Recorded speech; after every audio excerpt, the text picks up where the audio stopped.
What is up, everybody? Welcome back to another Fall Obsession podcast episode. My name is Sam Thrash. I'm your show host over here at Fall Obsession. Thank you for tuning in. Our guest this week, I can't believe we had the opportunity to record with her. Big name in the hunting and outdoor industry, very inspirational person for a very long time in the hunting and outdoor world, and one of the most authentic and genuine people I believe that you're going to meet in this industry, and that is Melissa Bachman. She is our guest this week on Fall Obsession Podcast. Super, super excited for you guys to get to hear this conversation, to get to hear about her journey and the grit and determination that went into her building a name for herself and doing what she loves ultimately. And producing her own show on Sportsman's Channel, all that good stuff. Just an outstanding conversation. I truly enjoyed it with her, and I hope you guys do too. Before we get to the episode, you guys know the drill. Hoot Camo is a podcast partner. I've been rocking Hoot gear starting last year, actually, pretty recent, but I am in love with it. It is amazing, amazing stuff. I've worn it in Colorado and Texas, multiple different hunts, multiple different environments, different weather conditions, worn it in the snow even. And the versatility of the pattern and the way it adapts to different environments is just unbelievable. And the gear itself held up phenomenally against the elements, against the temperatures, and against the brush and anything that would want to poke, cut, or stab you. So can't say enough about my Hoot gear. If you guys are looking to get into a new set of high quality camouflage, Hoot makes it affordable, and I recommend you guys go check them out. They also have some everyday casual wear, some fishing gear, some golf gear, stuff like that. So head on over to hootcamo.com, see what they got going on over there. And if you want to place an order, no matter how big or small, use the code FallObsession15, and that will save you guys some money at checkout. Hootcamo.com. The Outdoor Call Radio app is a podcast partner. Outdoors Dan from Respect the Game TV. He has created an app that you can download on any device where you can stream hunting shows and podcasts on a loop every single day. It's like radio on your phone, basically, and you will catch Fall Obsession podcast playing on that loop on Mondays. That's the same day as our new publication, as well as tons of other hunting shows and podcasts that we all know and love. So go download the Outdoor Call Radio app today. It is free. You can start streaming immediately, and be sure that you follow their Facebook page and follow Outdoors Dan on social media. Outdoors Dan does a couple of different live radio shows throughout the week at local Midwestern radio stations. And even if you are not local to those radio stations, you can still catch those live broadcasts on his Facebook page. So go download the Outdoor Call Radio app today. Ridge Rock Hunt Company is a podcast partner. If you are looking to book a hunt with a vetted and trusted outfitter, then you need to call Derek Eves over at Ridge Rock. He's the man. He's going to set you up with something that is right for you and that fits all your needs. So if you want to book that next adventure, perhaps that once-in-a-lifetime hunt with a trusted source, you got to check out Ridge Rock Hunt Company. Elite Archery is also a Fall Obsession partner. I love my Elite bow. Been rocking an Elite bow for several seasons now, and no intentions of stopping that. Got an Ethos on the way and can't wait to have that in my hand for this upcoming fall. But the ultimate test is going to be for you guys to see for yourself, because I can sit here and talk about how great Elite is, but until you have one in your hand, you're not truly going to know or really believe me. So head on over to your local dealer and take the Elite Archery Shootability Challenge and see what you think. You won't be disappointed. As always, I appreciate you guys tuning in to another podcast episode. If you haven't already, whatever podcast platform you're streaming this episode on, hit that follow or subscribe button, whatever they have up there for you, and make sure your notifications are turned on if that's an option. That way you get notified every week when we drop a new podcast. You can also head over to fallobsession.com. That's our website where all of our content streams through. We not only have this podcast, but we have various different hunting shows. We produce hunting and outdoor films. You can see my flatland mule deer hunt from last year. We put together a film over that trip and that production, everything, and just a phenomenal experience. So that's just one example of the many things that we produce over here at Fall Obsession. You can also stream our shows on Carbon TV. Texas Dirt is our whitetail management series down here in Texas. We also have a habitat management series that we produce up in Michigan called Midwest Mindset. Show producer Mike TP puts that together up there.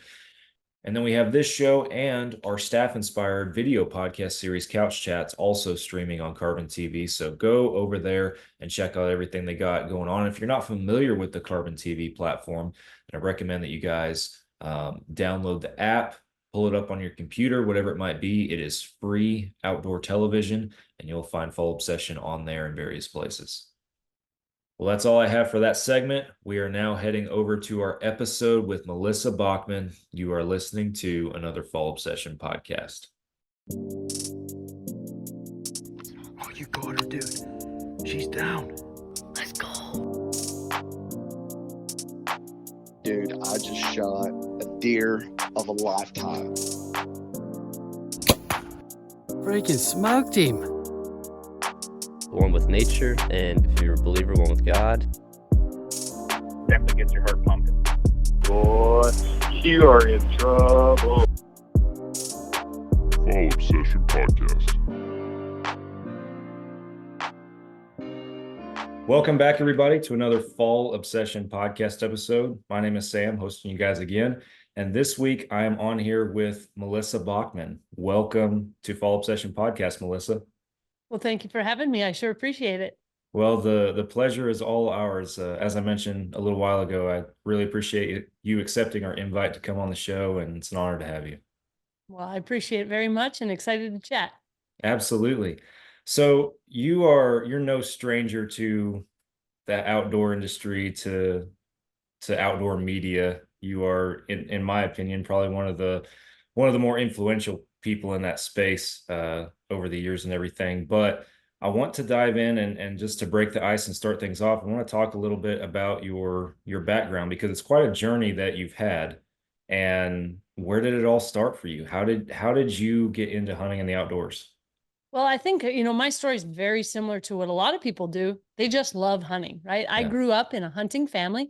I grew up in West Central Minnesota, tiny little town, under 2,000 people, and my mom and dad hunted, and they brought us along. My brother and I, we always went along. And to this day, they joke that the only reason they actually brought us along is because they didn't want to pay for a babysitter. And, whether or not that's true, it doesn't really matter. The point is, we did things together as a family. And, we never were forced to go, but we always wanted to be there. And I think that's something that's so important. And that instilled this passion in me very early. Now, growing up in Minnesota, you had to be 12 years old before you could hunt. I have my own thoughts on that. I think it's too old. And a lot of states have changed since then. But when I was growing up, it was 12 years old. So I had to wait. And I was so excited about hunting that literally the night before, I couldn't even sleep. I was up drawing maps of where we should go first. And I'm sure my dad's thinking, oh my goodness, what have I done here? But it just kind of shows you how excited I was. So at 12, I was able to harvest 2 small does. I shot 2 fawns, right? We're able to party hunt in Minnesota. My dad let me shoot his tag, and he probably could have carried both of them out, but he never, made any comment that they were young, that they were small. I was so proud of them. And I didn't even know for a couple of years that I had shot anything different than, anything else. And I think that's really important, because when you get started hunting, I think it's so important because you want to make your parents proud, right? You want to do well. You want to make good shots. And I did all that, but that's what really kind of got me hooked on hunting. And as I got older, my senior year, my parents actually let me have a work permit. And I didn't have to go to school till I think it was 10 o'clock each morning. And I got to bow hunt every morning before school. So it just kind of shows you how much I loved it. And then I went to college. I got a double major in television production and in Spanish. And originally, I either was going to go to school and be an anesthesiologist, or when I kind of went the route of TV, I wanted to maybe do the NFL sidelines, do, some sports related stuff. And it wasn't until a little later I realized, I love to hunt. I might be able to make a career out of it. So I sent out right around 74 resume reels, and I got all 74 no's. Now, this is after graduating college. I had double major, coming out with honors, top of my class. And I'm thinking, how is that possible? And every person just basically said the same thing. You have no experience.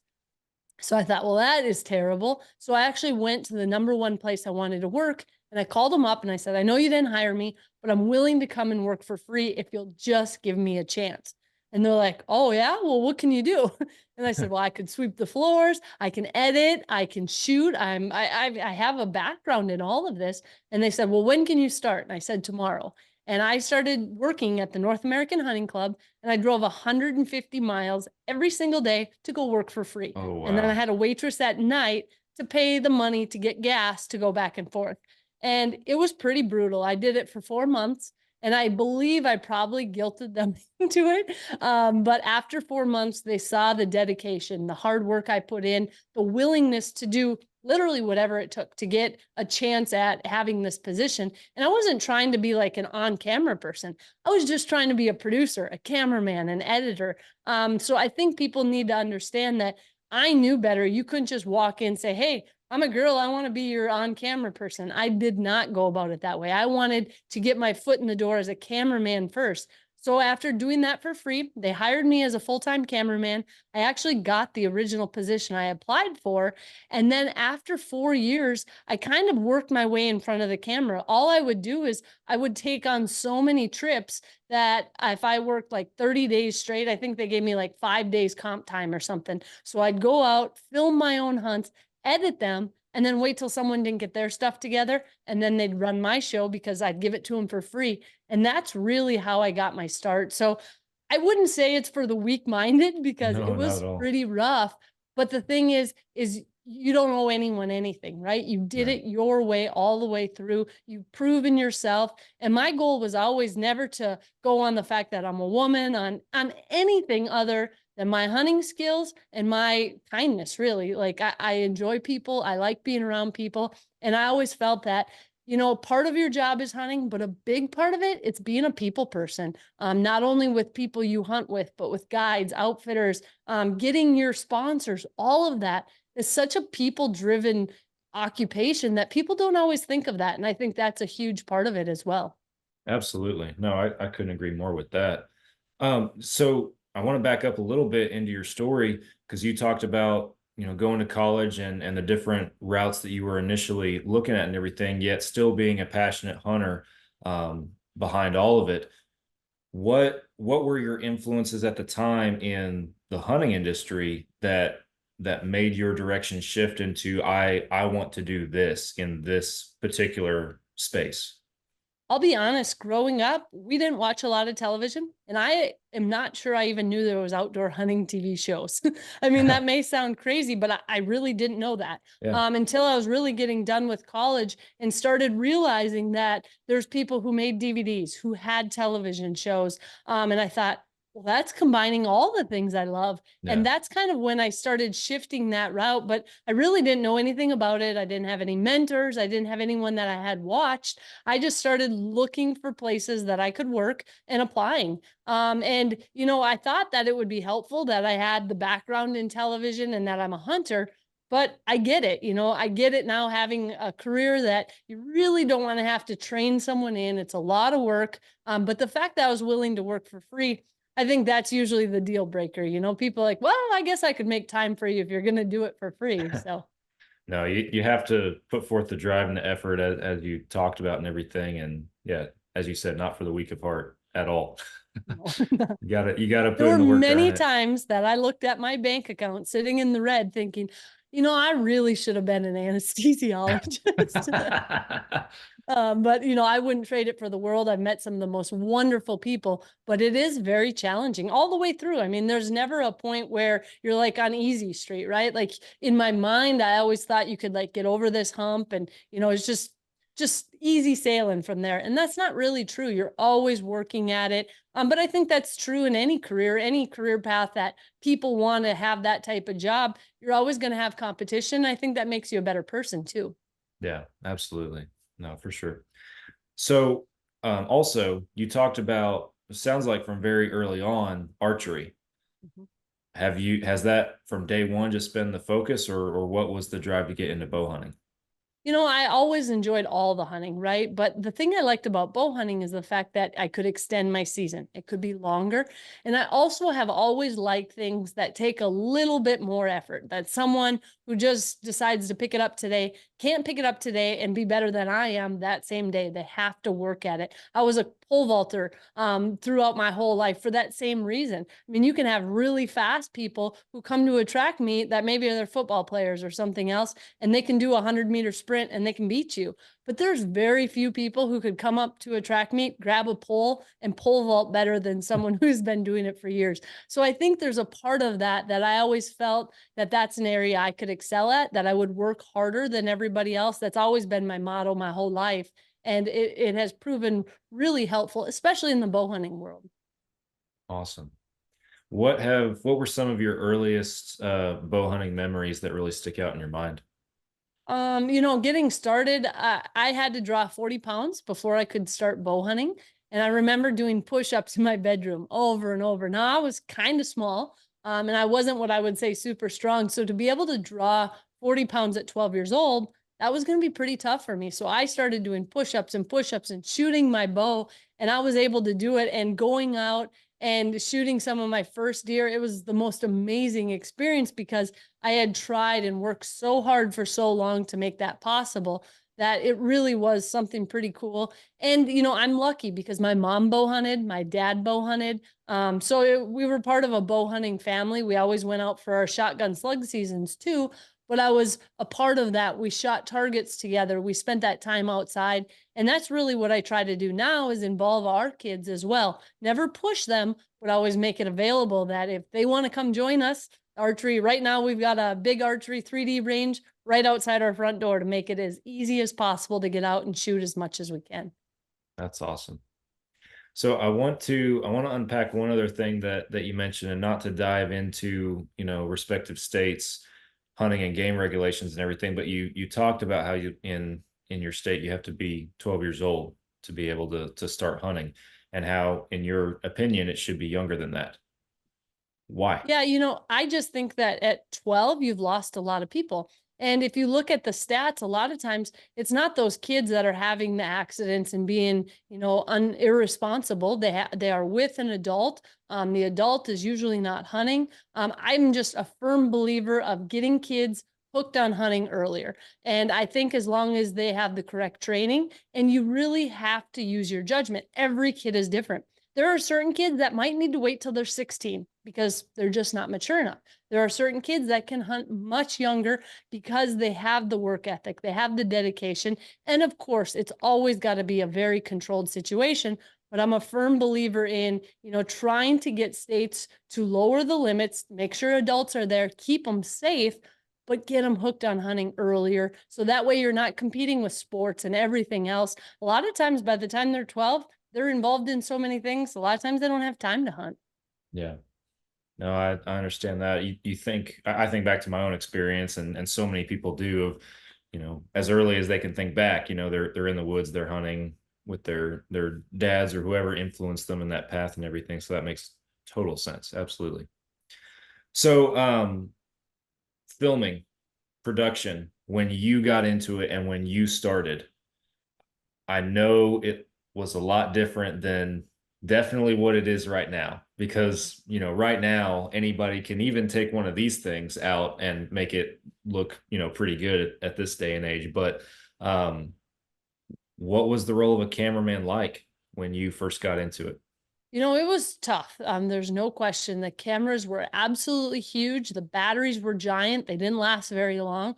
And getting started, I got put through the ringer physically. There's no question. I did some hunts. I did some very, very high elevation hunts with all the big heavy equipment. I remember getting elevation sickness and was throwing up in between elk coming in, but I was the cameraman and I toughed through it, and we just kept going up. And I thought, what a terrible idea. I think I could die from this eventually.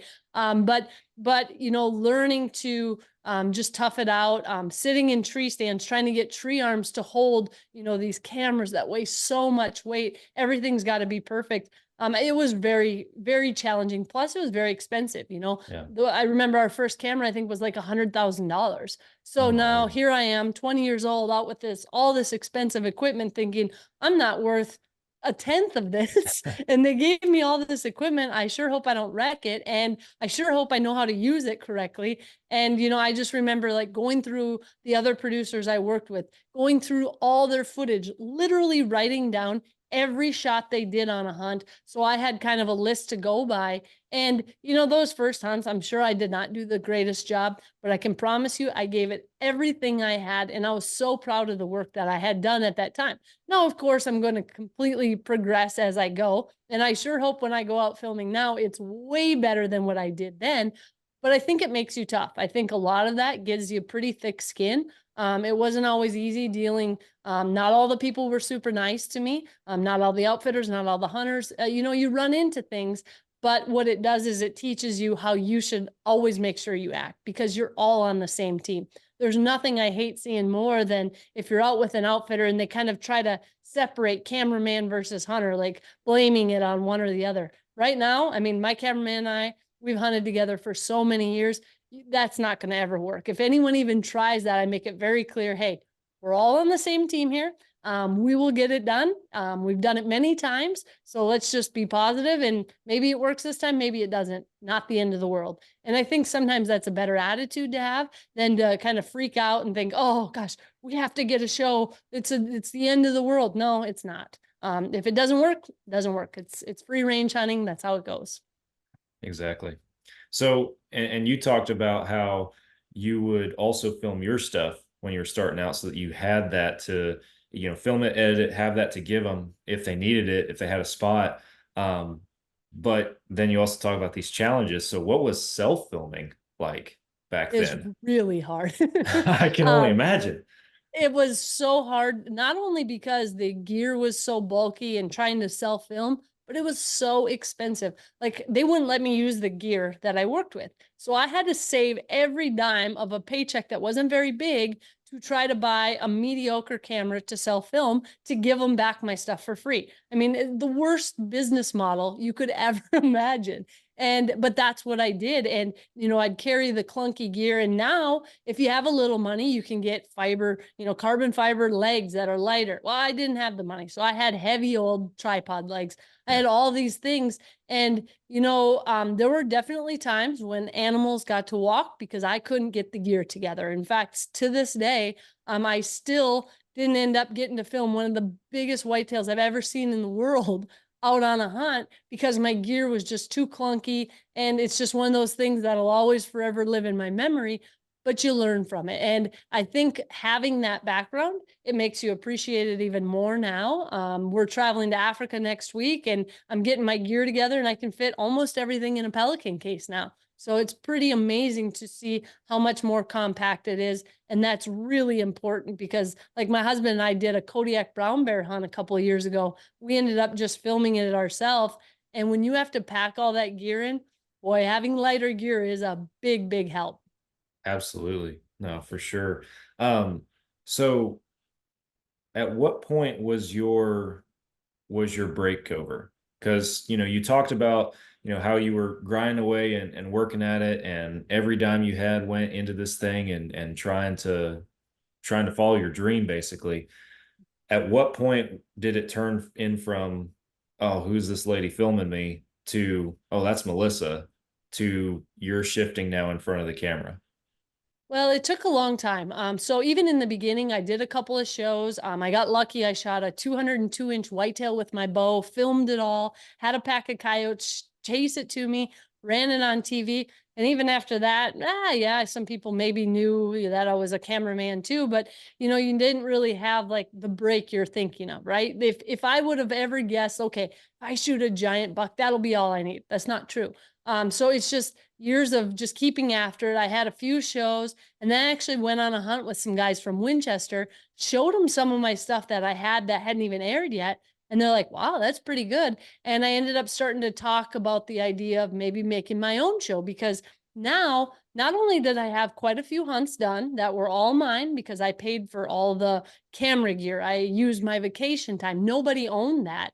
So I had those together. I knew how to do literally every single aspect of it. So one of the hardest parts when you get started is hiring a production company because you need a whole bunch of money. Well, I didn't have the money, but what I did have is the knowledge of every step of the way. So what was really nice is I thought, I know how to do it from start to finish, all the way to delivering it to the network. So I started kind of getting the idea of, well, maybe I could create my own show. So I just decided one day, I think I had 8 episodes already in the can, and thought, you know what, I'm going to go for it. I started making the calls. Winchester was my very first sponsor I ever signed on. And I ended up actually signing my house up for, if I couldn't make the airtime payments, they could take my home. So that was basically my incentive to be a very good salesman and try to figure out, like, how am I going to sell this? How am I not going to go in the hole? And it was very challenging. I made some big mistakes in the beginning. I thought I could do better on sales than I did, and ate a lot of the inventory myself. But, I learned from it, and it does take a long time to not be going in the red. My mom's an accountant, and she was never impressed with my business model, because I literally would just go out and hunt until I ran out of money, and I would keep enough money just to get me home. And then I'd just sit in my house and edit and hope that it all would work out. Wow. So not the best method, probably not what I would recommend to my kids to do. But again, just the perseverance ended up paying off. And I'd say after 6 or 7 years is how long it took, where I finally started, okay, the TV show is not just a black hole. But what I always kind of had in the background is the production side. So even though I couldn't make money on the TV show and I'd go in the red, I could do projects for people that are just purely production based, that had nothing to do with me on camera. And that's really how I ended up making it, by doing those things on the side that people had no idea I ever did. I would just hire that out. I don't need to be on camera, do it for people. And it really did save me. I was even a cameraman for years for some private people who would pay me to go film their hunts to show their buddies. And I didn't care. I'd set my stuff aside, and I knew I needed to make some money. So I think a lot of it is on the willingness to just do what it takes to make it. Yeah, 6 or 7 years, a lot of people would hang it up at that point, or long before that, if it wasn't working. What was the hope that you held on to? Just I just the felt dream, that or? I felt like I had something maybe a little bit different. I felt like I was very authentic. I loved hunting. I've always said that, if I won the lottery tomorrow, I would still hunt all the time. There's a lot of people who just want to have a TV show. If I won the lottery, the first thing that would probably go is the filming, or at least doing the TV part of it. I would be out there hunting every day with my family. So I think that kind of shines through. And I was adamant that I'm going to make it go. I'm a big believer in giving me challenges and not quitting till I do it. And like you said, most other people would quit. Well, I think the IRS gives you 7 years of going in the hole before you have to hang it up. So I figured, well, the government says I get 7 years. I'm going to for sure give it the full 7 years. And I just kept after it. And part of it was, maybe just to prove that, yeah, this is a go. I can do it, and it was a very, very big challenge in many ways, because again, such a small part is really about the hunting. It's learning the business side of it. It's going through, building your own brand and trying to navigate that. I didn't have a team of people. I had me. If you needed something, I was the person you were going to call for anything you needed. They give you all these slots for, your editor, a producer, a marketing person. Just me on every line. Yeah, no, I'm familiar with the small timiness of the brand. That's, kind of how we operate over here a little bit, but nothing wrong with that. You're able to build better relationships that way, I feel like. So, and then too, you can, if you tell someone you're going to do something, I think it's helpful because you're taking out the middleman. So people also learn that if you say you'll do it, you deliver on it, and then over deliver. It really adds some credibility to it on the business side and the sponsorship side. And that really does help in the long run. no, I couldn't agree more. So I have another question for you in the self-filming realm. Then, now, anytime, whatever it might be, footage over actually taking an animal home. What takes the priority in your mind? It's always been the footage. I've passed on some really good bucks over the years. And that's for me probably the hardest, because I grew up with whitetails. I love big whitetails. But I'm a believer that you have to do everything all the way to the end to try to get the footage, because if you even give yourself just a sliver of, well, this is a big buck, I'm just going to shoot it off camera, who cares? guess what? It'll just snowball, and that will become more important, and it can't be. If this is your career path, you have to think of it as the trophy is just as much getting beautiful footage as it is of getting the animal. Now, every once in a while, like you might have an instance where it's the last day, the last evening. If it works, great. If it doesn't, my tag turns into a pumpkin anyway. That maybe is a different situation, but I'll still do everything possible to try to film that and show the experience, because that's what people want. And because of that, I think I've gotten some really good shows over the years because of that, because you're doing everything possible to capture that footage, and you're not going home without it. So do your best. For sure. So what sticks out in your mind as one of your most challenging productions from a filming standpoint that you've had to do over the years? Probably one of the most challenging was the Kodiak brown bear hunt we did. Only because we walked in so far and we had no power. So I actually put this, I think it was called a Yeti something, that I put at the base of my pack, and I think it weighed 16 pounds. Well, by the time my pack it was so heavy. It was way more than what I should have had. But when you go in, you have to be able to charge batteries. A big part of Kodiak, Alaska is getting time lapses. Well, guess what? To do a time lapse, you're draining your batteries. So you have to have a way to charge them back up. So I would say that was probably one of the most challenging hunts to film. My husband and I both hunted. My husband ended up shooting his brown bear at 4 yards with his bow and arrow. And it was such an amazing deal because we saw the bear coming following a creek. And in my mind, I'm filming and I said, I don't want to be there with you, because if I'm right behind your shoulder, we're going to have 1 second of footage. You'll see the bear, you'll take the shot, and it's over. So I actually stayed up high and filmed the bear coming the whole way, and then pulled out, got a 2-shot with the bear and my husband and Cole all right in the frame. And we stuck a GoPro behind him. So I still got kind of the best of both worlds with that shot over his shoulder as this bear just comes into the frame, but then you could still see it the whole way. So I think part of it is kind of learning it like that. In the very beginning, I may not have known that. I'd have stayed with the hunter and you'd have just this tiny little window of footage, and it's not as exciting as if you can see it all go down. So I think that was probably the most challenging, because you run into bad weather. You're sitting there, you're getting rained on and wind and your batteries. I mean, you have so many things going against you. But when we left Kodiak, we had 2 huge bear, and it turned out to be some of my favorite shows I've ever done. And you don't see everything, because when it's really hard, you're not always filming. You're like, oh, I got to set the camera away. I just need to make it right now. I need to be able to keep walking. So I think you miss some of that, but overall, I think you get the idea. Yeah, absolutely. I have to ask, as a hunter with a bear that close, you're watching from your vantage point. As a hunter, what's going through your mind? Yeah, my husband, his goal was to get as close as possible to a brown bear. And our last name is Bearshield. So we were joking that what a perfect name. And as it happened and all this is going down, I'm thinking, oh my gosh, I thought the bear was actually going to step on him. That's how close it looked to me. And then I'm thinking, did they tell me to do a sign if the bear's that close? I didn't even know if they knew it. And I'm like, I hope I didn't do anything wrong here.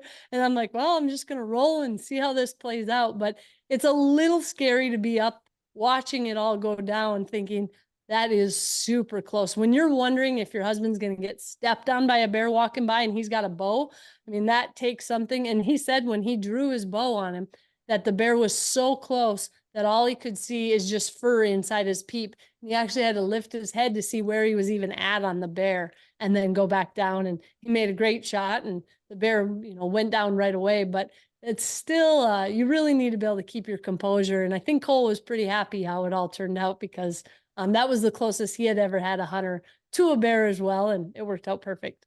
Wow, that's insane.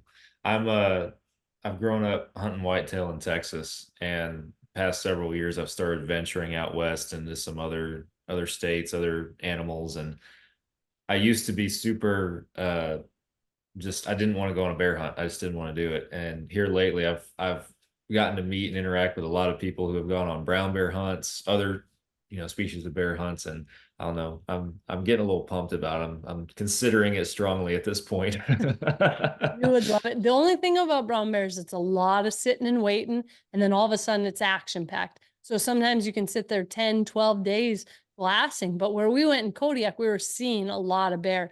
It's just we didn't make our move until everything was right, and we really tried to capitalize on that stock. It's not like when you do mule deer hunt, spot and stock, for example, with your bow, you know, it might take 10 stalks before you make it right. With brown bear, our method was totally different. We didn't go in until we believed everything was perfect. We only made 2 stalks on that trip, and we killed our bears on both stalks. So it's, you know, it's a different in how you hunt. It's different locations, but it does make it a little less exciting because you sit and wait so long. But when you finally do it, it's pretty awesome to be that successful. Yeah. I can only imagine. I'm gonna have to try it one day. You'll love it. So at the time that you're grinding away and pushing and giving it everything that you got to chase your dream here, what else is happening in the outdoor industry? Is there anybody else that's doing what you're doing, trying to do what you're trying to do? And what's setting you apart? I think there's a lot of people that were all we all got started right around the same time. And one of the things, I use Tom Miranda as a really good mentor along the way, because he's someone that I met early on, and he was kind of doing it the same way I was, where he kind of he did all the stuff on his own when he got started. So I kind of always was bouncing ideas off of him, asking him questions, and he was so helpful. And there were some things he told me and I didn't listen, and I should have. And there were some things that I was able to avoid because I kind of had some of that advice ahead of time. But, you know, you had a lot of couples. You had Lee and Tiffany, you had Candy, and, you know, you had Pat and Nicole were getting into it, Levi and Samantha. In fact, all of us got together and we did a Matthews shoot together very early on for the Jewel, I think it was. It was a women's bow. And that's kind of the first thing I ever got asked to do when I was a cameraman. And all of a sudden I was like, you want me to come there? And they're like, yeah, we're doing a women's bow. And so it was myself, Samantha Morgan, Tiffany Lakoski, Nicole Reeve, and Candy Kiski. And so they did this big shoot with us, and we were all just kind of getting started. But I think it was so good to have that happen, because early on I decided no one's my competition. Like I want everyone to be successful, because I really believed that you're your only competition in this industry, because the companies have enough money to sponsor 5, 10, 15 people. So you don't ever have to worry about what this person's doing. Well, I don't want to see them do well. You want to see everyone do well, but you want to kind of find your own path. And I just felt like me being a woman on my own, being a really hardcore hunter, that really set me apart. I always wanted to say, even if I was like a 75-year-old man that no one wanted to look at, they would still watch it because the hunting would be that interesting. So that was kind of always the route I took. And there really wasn't any other women all on their own doing what I was doing. So I felt like it was a good thing, you know, for young girls, for families, for new people getting into it, because sometimes people are a little scared to ask questions of guys. But I feel like at shows and when you're doing these things, they're not that afraid to ask women. I don't know if I just seem more open, but they're always coming up asking questions. And again, I think the part of being a people person has really helped, because I believed early on that I was going to go to all the trade shows I could possibly go to. Because let's say you meet 2,000 people at every show. Well, if you do that for 12, 15 years straight, eventually someone might know who you are. Yeah. And might say, hey, I've met her. She's a really nice, authentic person. And that's kind of the route I took on the marketing side of it, is just trying to meet as many people as possible and just go from there. And it's worked. It takes a long time, but I think that has made a difference. It's awesome. Yeah. Thinking back to even when I was, you know, growing up and everything, and all the names that you just listed and yourself included, you know, those are the first female hunters that you really saw in, you know, producing content, producing shows and everything in the hunting outdoor industry. And as I mentioned at the very beginning briefly, you know, it's been inspiring, you know, trickling down, especially now as we've moved into a more of an online media world where anybody can, you know, put something out there to some extent, you know. Definitely been influential in that space, I believe. And I do want to ask you along those lines too, you know, as we're now in this very, you know, social media, if you will, based world, how have things changed for you, or have they, as far as where your focus is, or how you try to reach and influence others? Yeah, I think it has changed a lot. My goal has always been to try to reach new hunters, to reach families, and get them realizing how powerful hunting can be as a family unit. So I've always thought that that was something really important. And in the beginning, it was all television. And now I still do the TV show, but social media has a huge part in it. I see so many kids at shows who say, I watch you on My Outdoor TV or on YouTube. Some of them don't even have cable. They don't watch television, or they only see your stuff on social media. So I believe in just really diversifying and trying to be in all those places. I'm out there doing the stuff. The number one problem that I think a lot of the people who just do social media have is they have to get content. Well, it's hard to get content if you're just doing social media. For me, I have a television show. I am so full of content usually.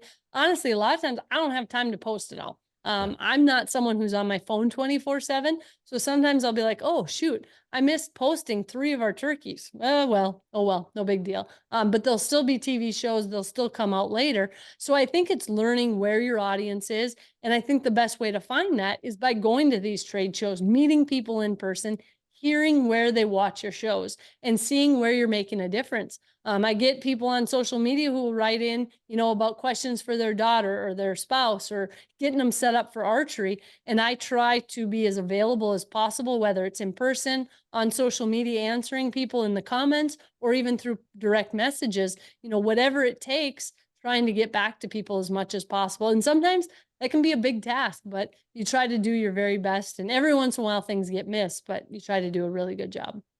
That's awesome that you do it that way. That's the best way to do it. I completely agree with you.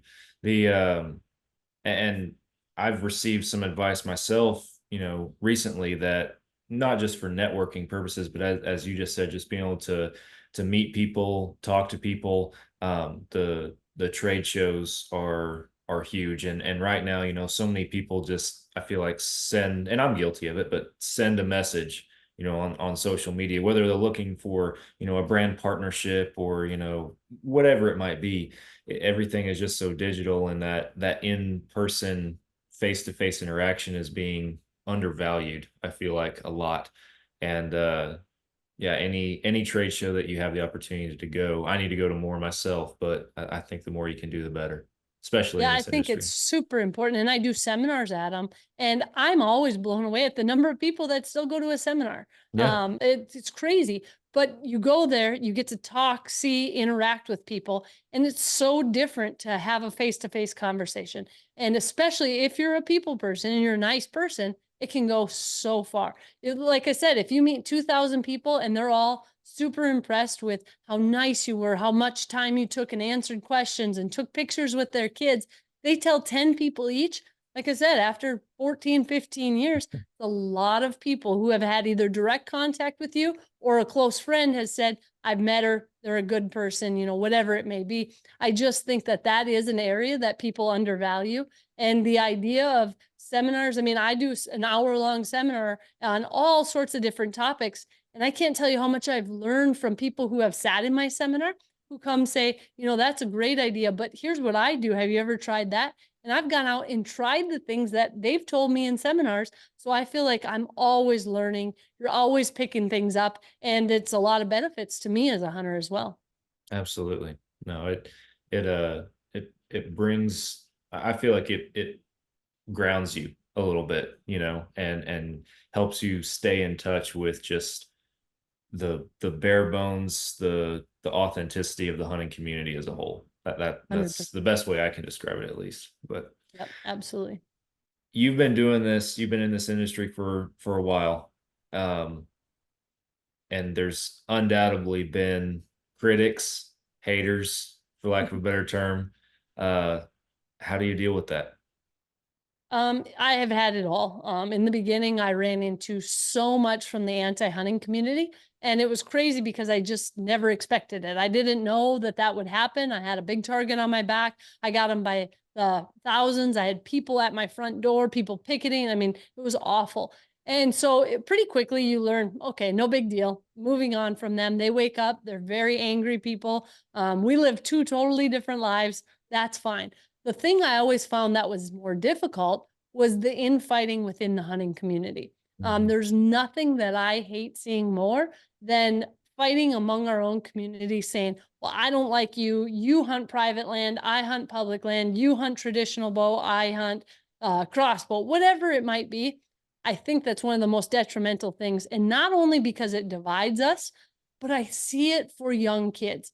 People are afraid to post on social media because they don't want other hunters ripping on them about the size or the age of the deer or what they're using. I see it all the time where kids will say, hey, I shot this. I didn't put it on social media because I don't want to get blasted over it because maybe it's not the biggest buck. And I said, you should be proud of everything you get. So to me, that's been the hardest to deal with because I think you can really scare people off. And as a hunting community, I am someone who wants more people in. Now, there's a couple of people in the industry who are totally against that. And, that's fine. Maybe you'll have more hunting space right now, but it won't take long before we have no hunters if we're not actively trying to get more people involved. It's a lifestyle. If we don't teach our children this lifestyle, it's literally a generation away and they'll forget all about it. I mean, I had a 3rd grade class, I think it was, write to me about how awful I am as a hunter and I should just go get chicken nuggets, right? And just eat normal food. And it's like, oh my goodness, we're so far away from kids remembering where their food comes from that scares me. So, the haters, they'll always be there. I get it all the time. I don't mind any of it. I literally will go, if I think that they're a hunter, all right, I defend myself all the time. And I say, you know what? Let's not do this, right? I don't care. You're not going to offend me. I have the thickest skin you're ever going to find. But you might be scaring off some young girl who wants to get started, who literally is afraid to post because of bullies like you. And I'll usually put them in their spot. And 9 times out of 10, they'll kind of apologize and say, gee, I didn't think about it that way. And there'll be a few that just go on a big rant. That's fine. I just block and delete them and move on. I don't give it a lot of thought anymore. I'm not going to put up with that negativity. I'm not a negative person. I don't want to be around. No, that's an advantage, I guess, of the online social media world is you can't hit that button and not have to worry about somebody anymore. And very seldom do people do it in person. People are not very likely to come up and just give you this huge rant in person. I've had a couple, and that's fine. I'll listen to them. Okay, thanks. I respect your opinion. No thanks. And they're just kind of blown away. I was at a trade show recently, I think it was this year, and a woman came up to me and said, I will not watch your shows. I do not like that you wear makeup. And I said, great, that's cool. There's lots of shows you can pick from. And she just kind of stood there and I said, it doesn't bother me one bit. I want to show girls you can get ready in the morning if you want. You don't have to if you don't want to. This is my job. If a TV interviewer goes online, they usually have makeup on. I choose to put makeup on before I hunt. I have never had it cost me a hunt. I feel if I can do it with that on, great. And if you decide you don't want to, that's fine too. And she just kind of stood there like in awe. And I thought, well, okay. Like no she big expected deal. you to apologize or something. Yeah, I'm not going to apologize. I'm not going to change. I mean, if you really think you're going to get me to change my ways because of your opinion, I'll listen to it. And, maybe you have a valid point on something, but usually, no, thank you. That's not the way I'm going to do it, but you do it however you like. And if you're respectful, most of the time people just go on their way. Yeah, no, I agree. I know you gave an example of somebody interacting with you at a trade show, but if you think in general of how many folks will be a keyboard warrior and write something up and hit send versus how many folks that are just straight up anti-hunting show up at a hunting trade show to just start walking the floor and bash people. Nobody does that. So I've had 2 people in 15 years ever. So wow. I can't tell you how many hundreds of thousands I've had online. So that shows you the balance right there. Exactly. So, and on that same kind of lane, what about the folks that look at somebody who has a platform like you do in the hunting and outdoor world and just their ignorance leads them to say, oh, she gets paid to kill big deer?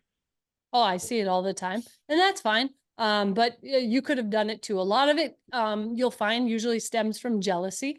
And if I tell them how I got to where I am, nobody handed me anything. Whatever your life choices were when you were in your 20s, you could have gone down the exact same career path I did. There was nothing different between us. I didn't have a dad, a mom who was paying for anything, who got my start, who gave me any connections. I did it all from scratch. So are there some benefits now? Sure, I'm sure there are, but I've worked for each and every one of them. And for every benefit I have, there's also double the people with me. I've got myself and a cameraman. I'm trying to get footage. I'm trying to do a lot of different things. I used to go and I would hunt all day and I would edit till 2 a.m, get back up at 4 and hunt again because I didn't have the money to hire an editor. So yeah, I'm getting to hunt some great places, but I'm also running on 2 hours of sleep for the last 6 months. That doesn't cut it very well. And I was pretty sure I was narcoleptic, but really it was just I never got enough sleep. So yeah, you run into it and that's fine. But I usually just try to remind people of how I got to where I am, and anybody can do it, and they'll either take it or leave it or move on. It's not a big deal. Yeah, no, I completely agree. So in this online world that we are now in, with so many things at everybody's fingertips now, what is your advice for somebody who wants to, whatever it might be, whether it's a show, a social media platform, a podcast, whatever they want to do? What's your advice for somebody, women, for example, too, that are wanting to pave their way in the hunting and outdoor world? I think the number one thing is to be authentic, whatever that is. If you're not a hardcore person, don't try to pretend that you are. Because eventually, even if it works, pretty soon it's going to shine through that that's not really what you enjoy doing. So really kind of pick your lane early on things you actually like, because they'll spot it a mile away. If you're trying to pretend to be something you're not, it's so obvious. So I think that's important. And also to really diversify. Just because you love having a podcast, try to go right, do some YouTube videos, do different things. And that's for anyway. If you want to just have a TV show, well, become a writer too. And maybe do every podcast that asks, or, whatever it might be, try to be as out there as much as possible. If it doesn't cost anything, it's only your time, do it, because it might just help you. And if it doesn't, well, eventually it will. You do 100 of them, eventually it makes a difference. Yeah, absolutely. How hands-on are you with your productions, with the editing and all that kind of stuff these days? I'm full hands-on still. I love it. And that's because now I have had to learn that I can't do everything. I also have a family. We have 5 kids. I don't want to work 110 hours a week anymore, and sleep 2 hours a night. It's just not my thing anymore. So now what I do is I try to kind of farm out some of the things that others can do to help. So for example, I have Hidden Thicket Productions out of Ohio. I send Dave my shows and he edits them and then he sends them back. And so he has basically the meat of the show and I finish the show. So I might make changes. I still put the whole show together. I do all my own sponsorships. I do all my own contracts. I do all my own bookings for shows that I attend or that I'm going to speak at. I do all my own travel arrangements. I'm very hands-on with things, but part of that is because, well, if there's a mistake, that's my fault. But 2, I know my schedule. I know what I want to do and what's too much. So I feel like I'm kind of the best judge on that. And 3, I don't want to pay someone to do what I can do. That's the biggest thing, you can have people doing all sorts of things and there might not be any money left over for you at the end of the day. So the more you do, the more money you can save on that front. And we like to buy land and do things with our family. So that's usually our goal. That's awesome. You have had a lot of amazing hunting opportunities, but what is something that you haven't gotten to do yet that you want to do? What's Melissa Bachman's bucket list? Well, let's see here. I've done brown bear hunts, but I really want to go back up and call a brown bear in with my bow. I've called in black bears with a predator call, and I've had a black bear come flying in at me. And basically I just pretend I'm the bait because bears can't see very well. And I'm the perfect size, like a deer, they think, a small deer or something. So you blow that predator call and move around and you basically become the bait and they come in after you. Well, I want to be able to do that to a big old brown bear and get out there with a hand call, have them see me coming in, get to full draw. And like my black bear, I've had to shoot 3 of them right in the throat because they don't back down. When you call in a big boar, they're coming in for lunch. They're not going to turn sideways to give you that broadside shot. So we have to make sure that it's nice and close because you've got a very small margin of error on the throat shot. But that's my goal, is to do that on a brown bear. And I'm pretty confident someday I'll be able to make that happen. But everything has to be right, because you don't just call at a bear just because you want to do that. Sometimes it doesn't make sense. So everything's got to kind of line up. But I figure if I keep at it long enough, eventually it'll happen. Yeah. Wow. That's awesome. What does your setup look like now with, we talked earlier about how different, gear is compared to when you first started down this journey. But you and your cameraman going on a whitetail hunt, let's say, what's your pack and his setup and everything? What's that look like? So we have pretty much all the same gear, so everything's interchangeable. The one thing in the hunting world is you wreck things a lot. We are very, very, very hard on things. So we basically have a backup of everything. So that way I bring all my gear, he brings all his gear. If something goes down, we've got another one. So I've switched to all Sony cameras and Sony lenses. In the beginning, we both had Canon glass.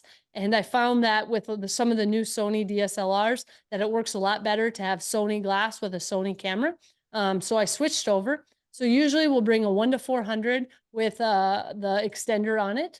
If we're doing a rifle hunt, always bringing a tripod. I use the Gitzo legs that are a carbon fiber leg with a Sockler head.